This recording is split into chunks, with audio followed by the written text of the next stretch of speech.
2 नवंबर 2022। गुजरात में झंडा आधा झुक गया। ये वो तारीख है जब गुजरात शोक में डूबा रहा। मोरबी पुल हादसे में मारे गए आम लोगों के लिए गुजरात के अलग अलग शहरों में प्रार्थना सभाएं हुईं, श्रद्धांजलि दी गई। गुजरात की इन मौन सभाओं के बीच एक गुस्सा भी सुलगता रहा। सवाल यही कि गुनहगार कौन, गुनहगारों को सजा कब मिलेगी। इन सवालों के बीच मोरबी और राजकोट दो जिला अदालतों से एक बड़ी खबर आई। खबर यह कि मोरबी के आरोपियों का केस कोई वकील नहीं लड़ेगा। तो क्या अदालतों की चौखट के बाहर ही यह तय हो जाएगा कि गुनहगार कौन है?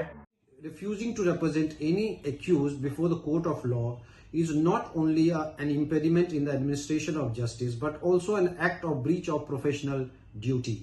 Additionally, it is important that accused must be represented through an able lawyer. This indirectly implies that the accused is already declared guilty without trial.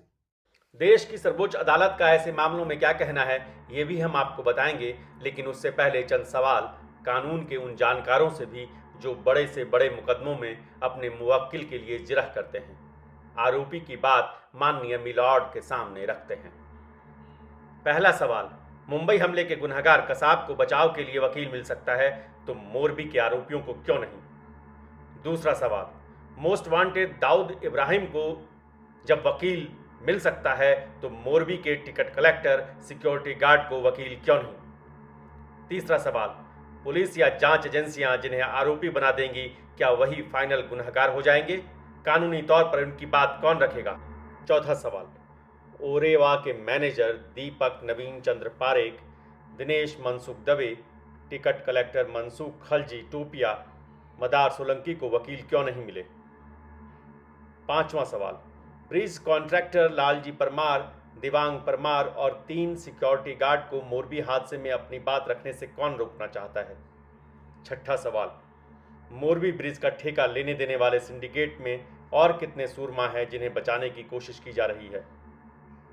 सातवां सवाल, क्या अलग अलग शहरों में ये रवायत चल पड़ेगी कि बड़े हादसों में आरोपियों को अदालत में जिरह करने के लिए वकील नहीं मुहैया कराए जाएंगे? The District Bar Association of Morbi passed a resolution not to represent any accused associated with the Morbi bridge collapse incident, which is not correct. I do not concur with such resolution. An advocate is an officer of the court and plays an important role in the administration of justice. He is bound by the rules of professional standards and also bound to accept any brief in the court. Only in the special circumstances he can refuse to accept the brief. At the same time, it is a fundamental right of all accused person to be represented through a lawyer.